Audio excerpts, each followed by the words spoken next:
Hola, buenas tardes amigos, estamos en el programa Víctimas del Odio, en el tiempo de la entrevista, como todos los viernes, y hoy pues vamos a seguir hablando en relación a las últimas entrevistas que hemos estado haciendo, y es en relación al síndrome de alienación parental.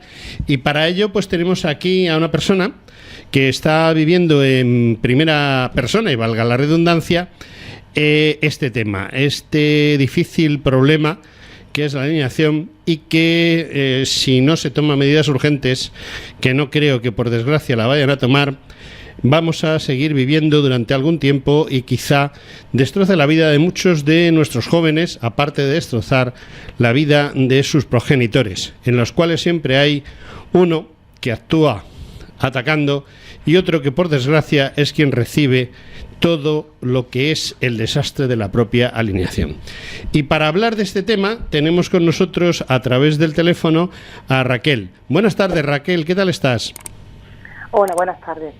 Bueno, pues mira, yo soy José Antonio Ruiz de la Hermosa, soy el director presentador de este programa, pero las entrevistas, concretamente las entrevistas sobre todo este tema, las suele llevar nuestro gran amigo Jesús Muñoz, y él es el que se va a hacer cargo de hablar contigo porque conoce mejor el tema. De todas maneras, quizá yo te haga alguna pregunta entre medias, porque, bueno, pues siempre para animar un poco más la cosa.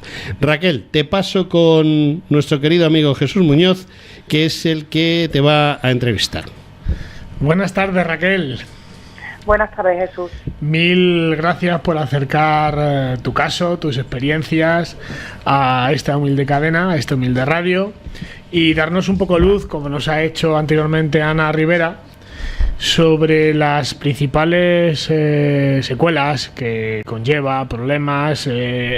Ana nos ha llegado a decir una frase que a mí me parecía hasta demoledora, que el SAP es una forma de ver la vida, ¿no? Que es una muerte en vida. Totalmente de acuerdo. Tú lo has vivido en tus propias carnes. Cuéntanos. Lo he vivido y lo sigo viviendo. ¿Cómo te das cuenta de algo que es tan terrible? Porque al fin y al cabo no deja de ser, es un maltrato psicológico sobre alguien muy vulnerable, que es un menor. ¿Cómo te das cuenta qué sucede en tu caso y si en algún momento has conseguido solucionarlo o sigues bajo el yugo del SAP?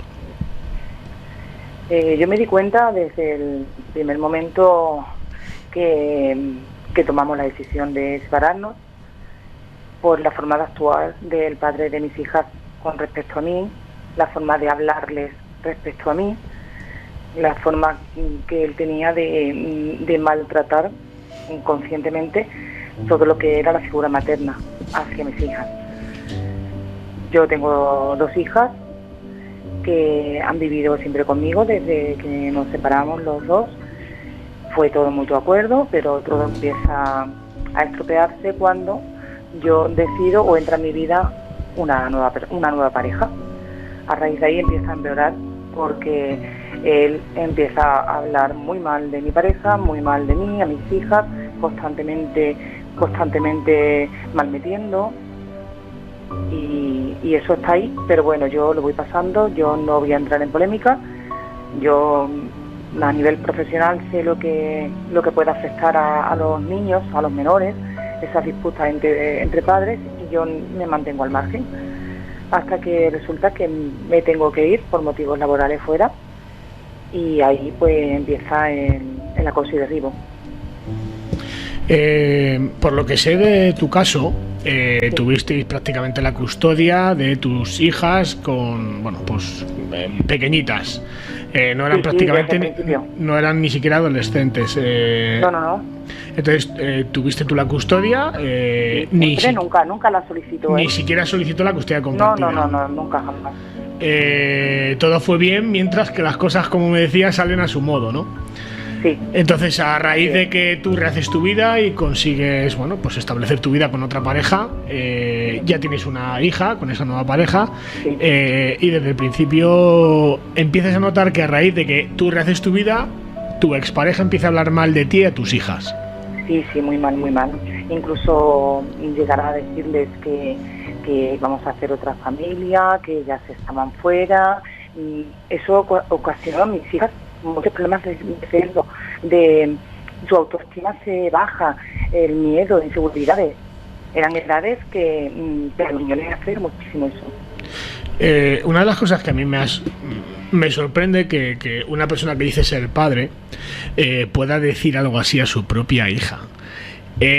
No sé si fue hacia ti o hacia ella, llegó a amenazar a la cría diciendo que si se quedaba contigo y con tu actual pareja le quitaría el apellido del padre. Así fue, a mi hija mayor. ¿Cómo reaccionó tu hija cuando te cuenta eso? ¿Qué notaste tú? Ella vino llorando, muy dolida, diciendo barbaridades, yo no me voy más con él, ya no lo vuelvo a ver. Mi hija llevaba 3 años casi sin ir a casa de su padre, ya tenía una edad, ya era adolescente, tenía mucho que estudiar, los fines de semana salía con los amigos, entonces en esos momentos prácticamente su relación con su padre era menos constante. Y yo como jamás he entrado en malmeter en eso, ni muchísimo menos. Yo siempre que le decía, tienes que ver a tu padre, que era con él otro día, en fin. Y mi hija, a partir de ahí, quedó varias veces con su padre. No sé de qué manera la convenció, que las niñas decidieron quedarse con él cuando yo me tuve que ir fuera. A raíz de que se van con su padre, empiezan a cambiar todas las actitudes de mis hijas con respecto a mí, a mi familia, cada vez las veo menos. Hubo épocas que no me cogían el teléfono, me tenían bloqueada, no tenía forma de ponerme en contacto con mis hijas. Venía a verlas todos los fines de semana y la gran mayoría me iba de vuelta atrás sin ver a mis hijas. Eso es un dolor inhumano. Es como si tuvieses a tu hija, aunque estén viviendo, aunque estén vivas, porque sabes que están vivas, es como si estuvieran muertas emocionalmente, porque realmente las has perdido. Así es, porque siente que las has perdido, que eres totalmente... yo me dediqué mucho tiempo buscando mis culpas. Me sentía culpable de lo que estaba pasando. ¿Qué había hecho Dios? ¿Qué había hecho yo? Madre mía de mi vida, ¿qué había hecho yo? Mis hijas se comportaban como pequeños monstruitos. Conmigo, con mi familia, no solo se destroza a la madre o al padre. A todo el entorno familiar. A todo el entorno familiar. Abuelos, bisabuelos, que en mi caso todavía vive la bisabuela, que es mi abuela de mis hijas, mis hermanos, mis tíos, mis primos, todo eso se rompe. ¿Cómo empiezas a detectar el SAP en tus hijas? Porque yo no sabía cómo ponerle nombre, yo no sabía qué nombre era. Yo solo sabía que a mis hijas las estaban malmetiendo y que mis hijas no me querían ver y que yo no había hecho nada malo y que clase de locura estaba pasando. Para mí era una locura, yo no tenía nombre para eso. ¿Eso qué sucede? ¿De la noche a la mañana o te das cuenta en un breve espacio de tiempo? Claro, porque cuando en el momento que yo me tuve que ir, ellas se fueron con él, empezaron a romper todos los lazos conmigo, cada vez las veía menos, cada vez me cogía menos el teléfono, todo eso fue en mi caso fue así, y además yo estaba fuera, no podía hacer nada para volver, no podía, por más que yo moví para venirme, tardé 2 años y medio en volver definitivamente. Yo venía todos los fines de semana a mi ciudad. Una de las circunstancias más duras que viviste fue cuando, pues tú tienes una plaza de trabajo hasta que consigues consolidarla. Sí. No vamos a decir ni dónde vive Raquel, ni cuál es su profesión, porque vamos a mantener el anonimato de esta madre víctima de SAP y sufridora del SAP. Consigues que tu plaza sea estable y te tienes que trasladar una temporada hasta pues un futuro traslado a tu zona de residencia habitual. En ese momento te planteas con tus hijas, o bien te las llevas a tu zona de trabajo, o llevarme a mis hijas conmigo. Siempre habían estado conmigo, siempre. ¿Cuál fue su respuesta cuando les planteas tu nueva situación personal, profesional y familiar? ¿Cómo reaccionan las niñas y cuándo, si crees que fue ahí cuando la otra parte, el otro progenitor, pegó el hachazo? Mis hijas ahí pues empezaron a decirme, me contaban, eran pequeñas, sobre todo la pequeña me contaba que su padre iba a comprar un chalet grande con una piscina, que se iban a ir todos allí. Historias, me contaban historias que a ella evidentemente le había contado su padre, eso no se lo inventaba ella. Entonces ella estaba muy convencida que iba a ser feliz, iba a estar con su padre, que tenían que estar con él, y la mayor era una actitud de rechazo, no quería hablar conmigo, se iba con su padre y punto, que él también tenía derecho, que yo no le quería firmar el cambio porque, claro, ya a raíz de eso, él presenta un cambio, una modificación de medidas para coger la custodia de mis hijas y así lo hace. Entonces yo ahí ya estoy viendo que desde el primer momento que yo me tenía que ir fuera, que fue cuando él tomó la decisión de poner la primera demanda. Siempre nos ponemos en el lugar de los más débiles, ¿no? ¿Quiénes son los más débiles muchas veces? Los pequeños. Los psicólogos están a decirnos que los niños no sufren tanto como nosotros creemos y tal, pero en este caso, y por lo menos en el programa, lo que intentamos es ponernos desde la perspectiva de quien nos llama, ¿no? Porque para ti supongo que no es nada agradable contar parte de tu vida privada, aunque mantienes un anonimato, pero te estás abriendo a un montón de gente que te está escuchando, te está viendo a través de, bueno, viendo no, pero te van a escuchar a través del vídeo de YouTube. ¿Cómo ha sufrido Raquel todo esto desde su inicio y cómo está Raquel ahora? Raquel persona, Raquel madre, Raquel pareja, Raquel mujer trabajadora. ¿Cómo has vivido todo eso? ¿Qué secuelas te ha dejado?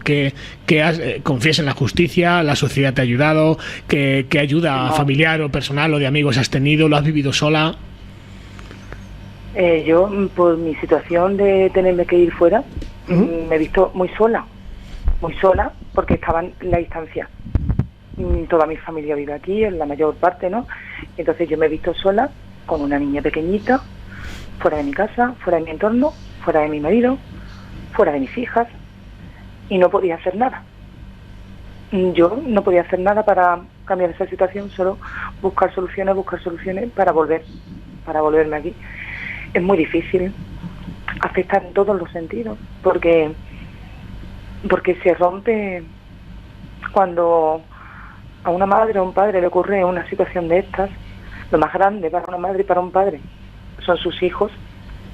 Entonces, es lo más duro que se puede vivir. Porque es muy difícil de sobrellevar, es muy difícil de seguir adelante. Yo me considero una persona muy, muy fuerte. Creo que me lo debo a mí misma. Siempre pienso que solo tenemos una vida, solo una oportunidad para aprovecharla. Entonces llega un momento que yo intento gestionar mis emociones, yo intento que mi pensamiento sea siempre positivo.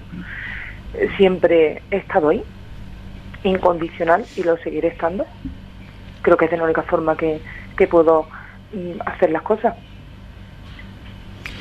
Si yo te dijera, Raquel, que el SAP es un invento de maltratadores, abusadores o maltratadoras y abusadoras, o de algo propio del machismo para ocultar la violencia de género, a todas esas mujeres que dicen representaros mediante el feminismo radical que vivimos, ¿qué les dirías cuando tú, mujer, madre, persona trabajadora, pareja y madre de una nueva criatura con tu actual pareja, qué les dirías cuando prácticamente el SAP, y perdona que te lo diga así, se lo toman algo que de cachondeo, una invención de 4 locos? Yo no estoy para nada de acuerdo con esas personas. Somos personas con una vida normal, personas que nos hemos limitado a vivir, a luchar por nuestros hijos, por nuestros trabajos, por nuestras vidas. Esa existe hacia los padres, pero también hacia los hijos, hacia los padres y madres y hacia los hijos y hacia el resto de la familia. No estoy de acuerdo con esa afirmación, es mentira, es el invento de ellos. Tú, además, tu propia historia, no solamente tienes 2 hijas con un matrimonio anterior, sino que tienes otro hijo, otra hija con tu actual pareja, una niña que ya, bueno, pues ya está crecida. No solamente es víctima, pues tus padres, que son abuelos, tus abuelos, que son bisabuelos de las crías, sino tu actual hija. ¿Cómo vive ella el ver que, bueno, pues tiene una persona que son sus hermanas, que se acercan, no se acercan, esa hostilidad que supuestamente o que seguramente se puede masticar en el ambiente cuando tú has vivido eso, cuando te verá alguna vez llorar o cuando ve pues que el carácter de su madre cambia, pues porque está sufriendo muchísimo, porque nadie mejor que alguien que ha pasado por algo parecido. Yo no me puedo poner en tu lugar, ni tú te puedes poner en el mío, pero yo sé lo que es perder un hijo en vida. Llevo 12 o 13 años ya sin ver a Óscar, y es inhumano el dolor. O sea, no hay nada, ninguna palabra en el diccionario que pueda encontrar o que haya encontrado que pueda describir lo que yo he sentido, ni lo que tú has sentido seguramente y lo que sigues sintiendo. ¿Cómo ha vivido tu hija pequeña lo que es esta situación, ¿no? El conflicto de lealtades, el SAP, el conflicto entre una pareja y una expareja? Yo a mi hija la he mantenido nosotros, mi pareja actual y yo, y lo hemos mantenido totalmente al margen. Ella adora a sus hermanas. Una de sus hermanas vive con nosotros ya actualmente, hace ya 2 años, y mantiene una relación excelente. O sea, una de las niñas alienadas ha vuelto contigo. Sí. Y ella pues adora a su hermana mayor, que es a la que no ve, la ve poco, muy poco. Yo solo mantengo al margen por el hecho de que ella está estudiando fuera, se llevan 15 años, al estar fuera, pues entonces es una forma yo simplemente le digo, es mayor, vive fuera, está estudiando fuera, y es una forma de hacérselo pasar inadvertido. Uh-huh. Mi hija lleva una vida normal, mi hija pequeña adora a sus hermanas, pero sabe que ella vive aquí y su hermana vive fuera. Es de la única manera que lo puedo hacer. Yo no quiero que mi hija sufra ningún tipo porque todas estas cosas a la larga al final dejan huellas en los niños. Huellas, ya yo lo he dicho muchas veces, hay patrones de conducta en los niños alienados y patrones de conducta en los niños que vuelven, y eso existe, está ahí, y yo no quiero que mi hija tenga ningún tipo de secuela. Yo siempre me he dicho que mis hijas mayores tuvieron el privilegio de tener una madre en todas sus facultades que adoro a mis hijas y disfrutarán de mí así. Mi hija pequeña no se merece menos. Yo tengo que estar bien para ella. ¿Cómo entras en este colectivo, en esta organización? ¿Cómo te pones en contacto con Stop SAP Basta Ya? ¿Y qué es lo que te hace pues luchar para dar a conocer algo que hasta ahora la sociedad y los políticos niegan? ¿Qué es lo que te hace revolverte contra todo esto y decir, se acabó? ¿Por qué te pones en contacto con Stop? O si tú eres de una de las fundadoras, ¿por qué decidís hacer algo así? No soy una fundadora de Stop Basta Ya. En mi caso, yo buscaba información, he mirado 1000 veces por Google, por las redes sociales, y cuando veía algún caso similar al mío, pues o comentaba o lo compartía, y a través de eso Ana Rivera fue la que se puso en contacto conmigo, me entrevistó. Yo ya te digo, yo ya sabía el nombre que tenía esto que yo estaba viviendo, porque lo busqué, porque me informé, porque yo necesitaba buscarme a mí mismo una explicación, y cuando hablé con ella, pues ya ayudó a entrar en este colectivo en el que somos muchos padres, muchas madres que estamos sufriendo un calvario en vida, mucho, es mucho dolor, porque al final tú dices, ¿qué clase de padres y madres serán nuestros hijos? Habiendo vivido el SAP... Lo que están viviendo... Sí, perdona. No, lo que quería decir era eso, que habiendo vivido lo que han vivido, habiéndoles inculcado su otra parte de la familia, su otra mitad de familia, ese odio extremo, a esa falta de apego a su otra figura paterna o materna, eso deja secuelas.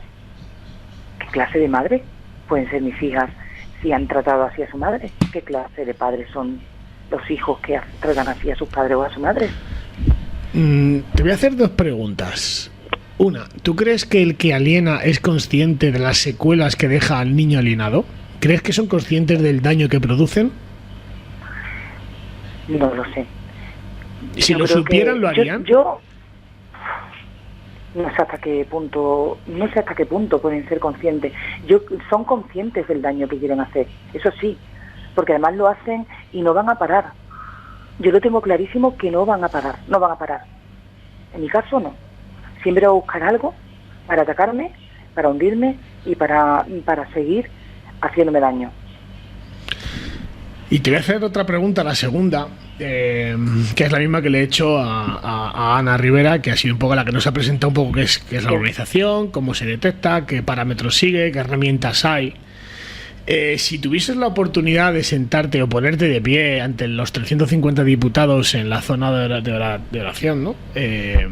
con tu micrófono, dirigiéndote a todos los políticos que supuestamente representan a este país al que yo llamo Españistán, ¿qué les dirías para que ni un segundo después de tu alocución siguiera existiendo, o por lo menos si alguien se atreviera a alienar a sus hijos fuera castigado? ¿Qué les dirías a todos los políticos si piensas que cuando vas a hablar ahí te va a ver toda España? Es decir, te mete un poco más de presión. ¿Qué dirías a una sociedad y a unos políticos para que se dieran cuenta de esta grandísima lacra que está destrozando a nuestros hijos, que es el futuro de nuestra sociedad? Yo, empezando por la falta de profesionalidad de los propios políticos, por la falta de profesionalidad de los jueces, de los abogados, del sistema. No están formados. Se necesita formación en todo lo que conlleva psicológicamente a lo que nos está ocurriendo a nosotros. Esto no funciona así. Aquí hay un juego de dinero. Al final es un juego de dinero. Se están aprovechando. Yo les pediría formación, mucha formación. ¿Qué harías, a los profesionales que se dedican a esto? ¿Qué harías cuando detectases un caso de alienación parental? Me da igual, por un padre o por una madre. ¿Qué harías? Hablarlo directamente con ese padre o con esa madre. Me he encontrado situaciones parecidas, no creo que hayan llegado al extremo y automáticamente lo he hablado. ¿Lo han hablado y así se solucionaría? ¿Qué medidas jurídicas tomarías? Si tuvieses la posibilidad de redactar una ley contra la alienación parental, contra el conflicto de lealtades, contra la interacción psicológica en un menor contra otro progenitor, jurídicamente, ¿qué harías? Si tuvieses la potestad de tener bajo tu tutela un procedimiento judicial en el que se quede acreditado que un padre o una madre alienan a su hijo contra el otro progenitor, ¿qué harías? Ese padre o esa madre, yo considero que debería de ir a tratamiento. Debería someterse a un tratamiento. Esas personas necesitan que se trabaje con ellos, que vivan, que experimenten, que sean capaces de sentir. Es que al fin y al cabo todo recae siempre en lo mismo. La educación emocional es súper importante en los niños, en los adultos.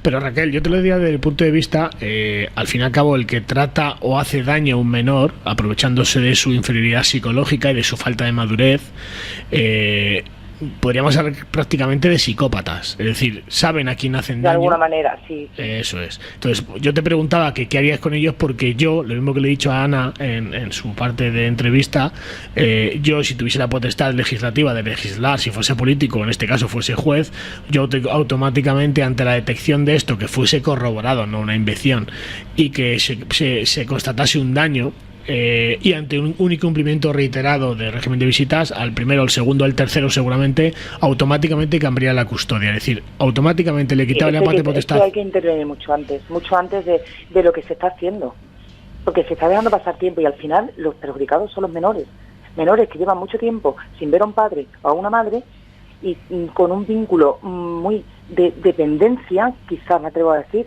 con ese otro padre alienador. ¿Qué ocurre? Que ahora, después de que ha pasado 10 años, está interviniendo. Y al final el que sufre es el menor.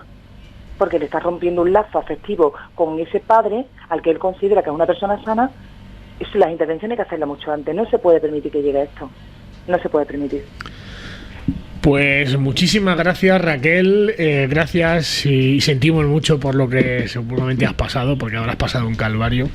¿Hay alguna cosa más que quieras puntualizar, algo que quieras decir? Tienes libertad para decir en estos micrófonos lo que consideres. Pues me gustaría que esto llegara a mucha gente, que seamos conscientes y tenemos todos conciencia de lo que está ocurriendo. Somos muchos padres que estamos pasando un calvario, muchos padres, muchas madres. Esto no es un juego, esto no es un invento, esto es una realidad que al final la pagan los menores, los próximos adultos de nuestra sociedad. Bueno, pues Raquel, yo no he querido meterme mucho porque la verdad me has dejado sorprendido, me has dejado sin palabras, y Jesús, que es un hombre mucho más avezado en este tipo de conversaciones y entrevistando a gente con problemas tan serios como los que tú has expresado, pues casi ha sido mejor que haya sido él solo el que te haya hecho la entrevista. Yo desde aquí lo único que te puedo decir es que Espero que las cosas mejoren, porque desde luego la situación que nos has estado contando es verdaderamente seria, muy seria. Algo que quizá nuestros políticos y la gente que debiera de preocuparse por nosotros, pues la verdad no se preocupa a lo más mínimo ni se da cuenta de estas situaciones. Y yo lo que sí te pediría es volver a entrevistarte dentro de algún tiempo para ver si, aunque sea poco a poco, la cosa tiene algún cariz bueno y tú puedes encontrarte un poquito mejor. De modo que aquí te emplazo y espero que aceptes ese emplazamiento para dentro de algún tiempo. Claro que sí, llamarte sin ningún problema. Y hablar contigo nuevamente. Recibe nuestro cariño y recibe nuestro apoyo en lo poquito que podemos hacer, que es dar visualización a los problemas de la gente con la que hablamos y bueno, pues a ver si hay suerte y esto se puede arreglar. Espero que sí. Raquel, muchísimas gracias. Jesús también gracias a vosotros. Quiere decirte adiós. Mil gracias, Raquel, mil gracias por la valentía de pues contar tu caso. Creo que es clarificador tu propio testimonio. Me habéis dado a mí incluso, y además me pongo como una lección de moral, porque siempre he pensado que eran las madres las que más se alienaban, y ya me habéis dicho tanto tú como Ana que también sois víctimas, que los hombres también alienan en la misma proporción, cosa que me ha dejado sorprendido y os agradezco personalmente y luego públicamente el agradecimiento de la valentía que muy pocos demuestran. Salir a los micrófonos sé que cuesta, pero hay que salir y demostrar que todos podemos ser víctimas del maltrato, tanto físico como psicológico, y que podemos ser víctimas de uno de los dos bandos. Así que mil gracias, Raquel, y te deseo gracias lo mejor. A vosotros. Adiós, igualmente. Raquel. Muchas gracias por todo. Adiós.